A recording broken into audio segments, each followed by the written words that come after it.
Hey there, welcome back to another video. I'm Kassy with makingtimeforgiggles.com, and in this video we are talking about how to create a weekly routine or rhythm or schedule or whatever else you want to call it for your family. Ross and I are the type of people that are always up for anything. If we get invited to something and there is any way that we can be there, we will show up. If you combine that with the fact that we are also both pretty extroverted and have type A personalities, we would be going constantly if we let ourselves. But when we had kids, I started exploring minimalism more. I had always been drawn to it because I just don't like having a lot of extra stuff around my house. But I started looking more into the movement of minimalism and reading more books about it. As I was learning more about minimalism, my mom gave me a book called Simplicity Parenting. This book is a fantastic resource if you are interested in becoming a minimalist while you have children at home, and it talks a lot about the benefits of minimalism for children as well. I'll put a link in the description down below if you would like to check out the book. But in the book, he talks about how if you want to simplify your children's lives, it has to go beyond just simplifying their things. You also need to simplify their routines and their schedules and make sure you aren't overcomplicating their lives. So in this book, Kim John Payne talks about how one of the parents that he had worked with created an A-B weekly schedule for their family. And he suggested alternating A days or busy days and B days or simple days so that your children don't get overwhelmed by having so many activities and things that they are running to on a consistent basis. Now, before I get into showing you how I set up our weekly rhythm, I just want to give you a few reasons why we have found this so useful in our family. One of the reasons that we love having this type of weekly rhythm is that it helps me know exactly when to schedule things. When I'm at the doctor's office or the dentist's office and they ask me, are there any days of the week or times of day that work well for you? I can say, yes, there are, because I know when in my weekly rhythm it works the best to schedule appointments. Another reason I really like having a weekly rhythm like this is because since Ross and I do love getting out and doing so many things, we wanted our children to be flexible. But we also knew that children need a certain amount of predictability and rhythm in their lives. So when we have our weekly schedule set up like this, it gives the kids a predictability in their week while also stretching them a little bit and teaching them how to be flexible within that predictability. Another reason having this weekly rhythm set up works really well for us is because Miss Claire is as extroverted of a child as I have ever seen. She has never known a stranger, she loves everybody, and if she could live with all of her friends, she would do that. Whereas Miss Paige is as introverted of a child as I have ever seen. And if she never had to leave the house, she would do that. So having this mix of busy and simple days allows them both to get their needs met without it going too far to one side or to the other. And I think it kind of helps them both meet in the middle a little bit more. And the last reason it works well for us to have this weekly rhythm in our family is because I have a very type A personality and I say yes to a lot of things. So if I did not have designated simple and busy days, I would most likely have busy days every day of the week. And that would be too overwhelming for the kids, especially for my introverted child. So having this weekly rhythm in place forces us all to take a breath and take a break in between our busyness. So now I'm going to show you our weekly rhythm and how you can create your own. The first thing that I looked at when creating our weekly rhythm was the weekend. And I decided that I wanted to have one busy day of the weekend and one simple day.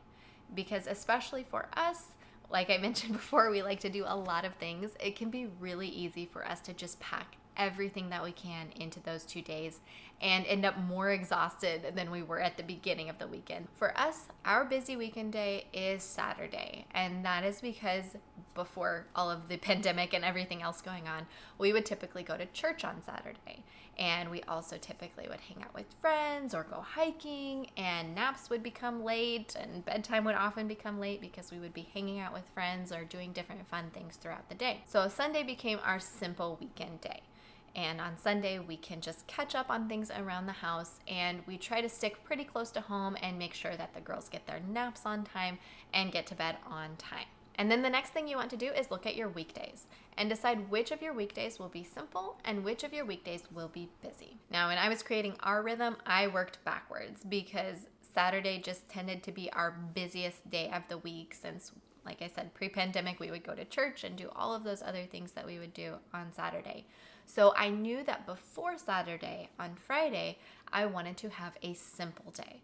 I wanted to make sure, again, the girls got their naps and they got to bed on time so that they would be well rested and ready for a busy, fun day the next day. And then since Friday was a simple day, Thursday was a busy day, Wednesday was a simple day, Tuesday was a busy day, and Monday was a simple day. Now, as you are looking at your weekdays and deciding which days are going to be simple and which days are going to be busy, I recommend doing what Kim John Payne recommends, and that is alternating the busy and the simple days as much as possible. So if you are doing that, you are left with two options. Do you want to have 3 busy days and 2 simple days, or do you want to have 3 simple days and 2 busy days? I recommend when you are starting out doing 3 simple days and 2 busy ones. And the reason I recommend having more simple days in your week than busy ones is because kids need a little bit more time to recover from having a busy day than we adults do. And if there are days when they are missing naps or getting to bed late, it takes longer for them to catch up on sleep than it does to lose sleep. So you want to have plenty of buffer built into your week to get your kids caught up on their rest and to just let them breathe and play a little bit in between all of the errands that we need to run. No matter which way you decide to do it, if you have more busy days or more simple days in your week, there will be 2 identical days that butt up against each other at some point. For me and the way that I set up my week, it is Sunday and Monday are both simple days. And I really like having those 2 simple days to start off the week because, like I said before, Saturday is our busiest, most packed, fun family day of the whole week. And the kids kind of need 2 days to recover after probably missing some sleep on Saturday. Now, when you are choosing for your family which days will be simple and which days will be busy, and if you're able to alternate days or not, will obviously depend on your family, your lifestyle, the age of your kids, how many kids you have, if you work from home or if you work outside the house, and if your kids are in school or not. But I highly suggest consolidating some of your busyness into 2 to 3, maybe 4 max days of the week, and scheduling in some time for relaxation for yourself and for your kids. Now, I do just want to explain a little bit more what I mean by busy days and simple days. I don't want you to get the feeling that all we do on our simple days is sit around on the couch and read books, because on our simple days, we do still cook and clean and go on walks and go on bike rides and get out of the house and still do fun things on those days. But I try to keep appointments and things that would make us feel rushed to a minimum. And just like we don't sit around and do nothing on our simple days, I don't want you to get the idea that all we do on our busy days is run errands from 7 a.m. to 7 p.m. I still put the proper appointments and the proper errands into the blocks in my daily block schedule, which you can check out in this video right here if you want to. And I make sure that there is still downtime in those days. The girls still get their naps on most of the busy days. But on those days in the proper block, I will put all of those items that are busy items to me. And that includes things like violin lessons or swimming lessons once swimming pools open up again, and things like grocery shopping or doctor's appointments, dentist appointments, anything like that would go on our busy day in the proper block. Now, I'm not going to tell you that this is a perfect system and that it stays perfectly the same every single week.